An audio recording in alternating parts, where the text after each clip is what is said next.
And before we dive in to the intricate world of the Buendia family from Gabriel Garcia Marquez's 100 Years of Solitude, I want to remind you to subscribe to this channel and hit the like button if you found this video helpful.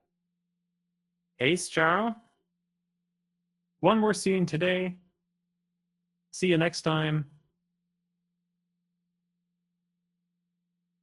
As I delve into the captivating saga of 100 Years of Solitude, I find myself utterly captivated by the resilient and complex characters that grace its pages. Among them, the Buendia clan, led by the enigmatic patriarch Jose Arcadio Buendia, stands as a testament to the indomitable human spirit. The Netflix series 100 Years of Solitude delves into the intricate lives of the Buendia family, a tale that becomes more complex as the narrative unfolds. This captivating TV series is adapted from the celebrated masterpiece penned by Gabriel Garcia Marquez, a sweeping saga that traces the Buendia family's history over several generations in the town of Macondo. So, yeah. And Jose Arcadio Buendia is the head of the Buendia clan, and established the town of Macondo.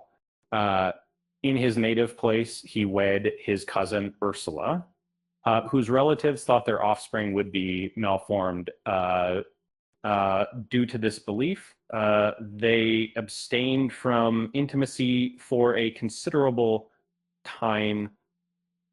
However, Jose Arcadio Buendia was ridiculed about this matter following a cockfighting contest that, in retaliation, he fatally stabbed the mocker, Prudencio Aguilar, with a spear through his neck. After the killing, Aguilar's spirit started haunting Buendia's residence, causing him to relocate. Jose Arcadio Buendia aspired to establish a new homestead for his spouse and their community beyond the mountain ranges, convinced they would discover oceans.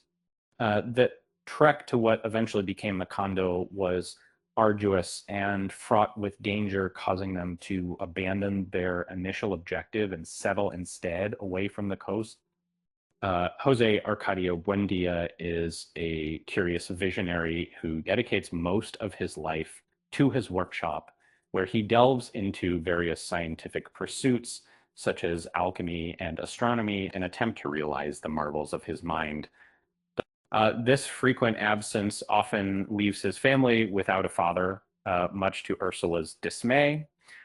Ursula Iguaran is the wife of Jose Arcadio Buendia, serving as the matriarch of the Buendia family. Alongside her husband, she journeys from their native town to establish Macondo.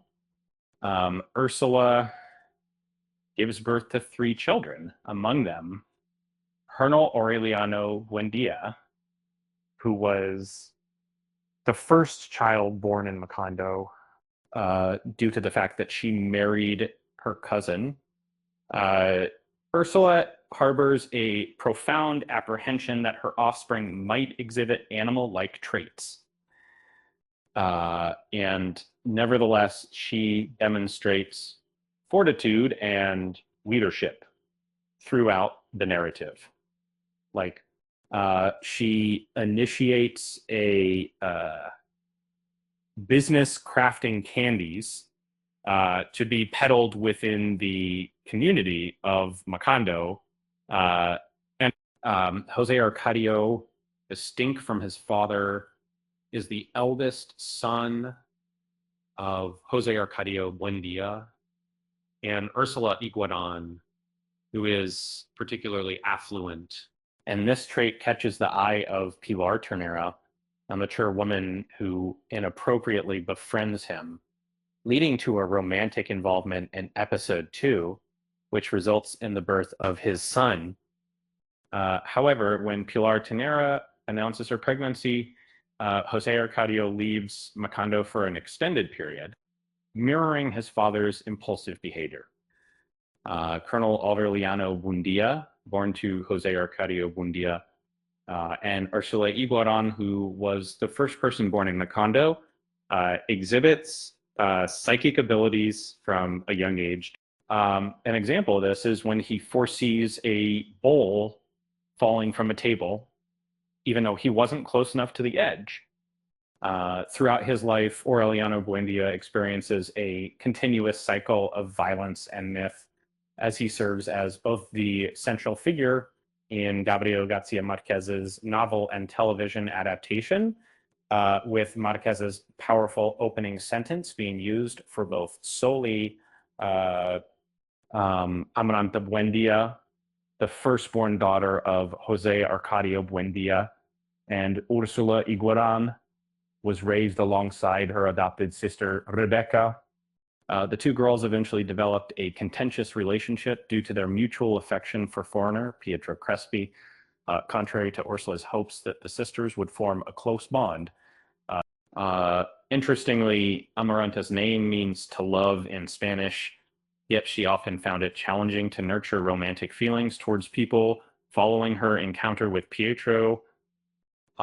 Rebecca is the adopted daughter of Jose Arcadio Buendia and Ursula Iguaran, who's brought to Macondo, originally born to Nicanor Ulloa and Rebecca Montiel. And she's initially unable to speak and has a condition known as pico, which causes her to desire to consume non-edible materials. In a scene in episode 3, Ursula cures her of her condition, and Rebecca is revealed to be able to speak clear Spanish after letting out an enormous belch. Notably, Rebecca carries a bag with her parents' skeletons. Arcadio Buendia is the adopted son of Jose Arcadio Buendia and Ursula Iguaran, and biological grandson through Jose Arcadio. By the close of episode 2, Pilar presents Arcadio to Jose Arcadio Buendia's household, consisting of himself and Ursula, and they accept him as their adopted son.